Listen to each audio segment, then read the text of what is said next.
health is wealth. So China is presenting a new paradigm of development.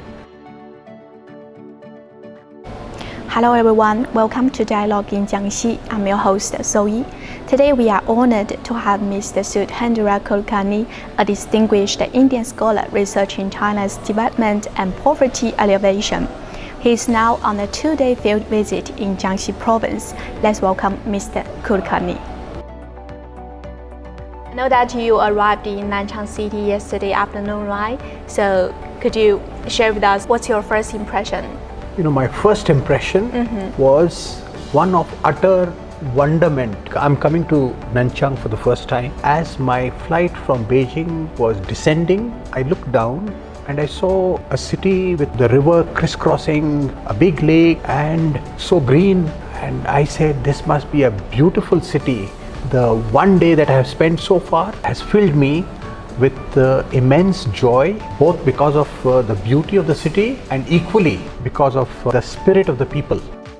We know that you are writing a book on China's poverty alleviation, right? So could you share with us the key experiences you have summarized so far? For the past 3 years, I have traveled extensively in rural China. I am overwhelmed by the success of China in becoming free of poverty, in lifting as many as 800 million people out of poverty. A decisive battle was fought against poverty and won.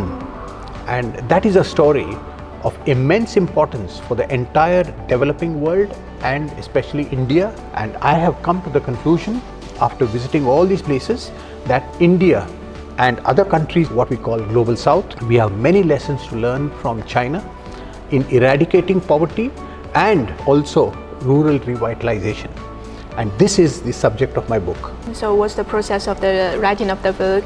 Like 50% you have already finished? No. It's 90% over. 90% yes. already? Yeah, and so only the last 2 chapters were left. One was about traditional Chinese medicine and how traditional Chinese medicine has been modernized and how it has contributed to rural transformation. So that's why I came to Jiangxi Province. Oh, so that was your plan.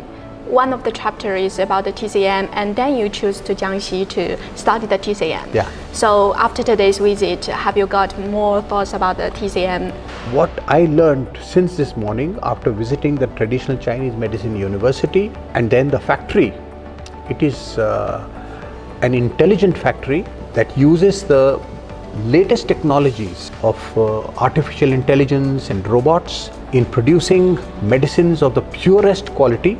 This is an eye-opener for me. In India, we have Indian traditional medicine. It is called Ayurveda, but Ayurveda is not yet so popular, and therefore I believe that India has to learn from China in how to modernize the traditional Indian system of medicine. Speaking of the TCM industry, actually TCM industry is kind of one of the featured industry in Jiangxi Province, both a long history and sound development with an annual operating revenue of about nearly 28 billion yuan, which is about $4 billion. And beyond the domestic growth, Chinese Jiangxi medical team sent to Africa has set up a TCM center in an African country, Tunisia, and they have provided the training for local doctors. So how do you assess the value of the TCM-based international assistance? This is great international service by China and by Jiangxi Province through traditional Chinese medicine. We have a saying in India, health is wealth. If health is taken care of, then material wealth is secondary. So what China is doing is using traditional Chinese medicine to improve the health of people in other poor countries like in Africa. And I really wish that someday a Jiangxi traditional Chinese medicine center is established in India. We should know more about acupuncture. We should know more about the heat sensitive systems. What core role do you see like the industrial revitalization play in linking the poverty alleviation with the rural revitalization? What I understood through my extensive travels in China is that China follows the policy of blood generation and not blood transfusion, which means that make people self-reliant, self-dependent. Of course, earn more, but in addition to earning more, also learn to live better, live responsibly. One of the featured industries is traditional Chinese medicine. Of course, there are many others, including tea. These are the ways in which agriculture can be revitalized. So China is presenting a new paradigm of development. Thanks so much for your wonderful sharing and your valuable insight.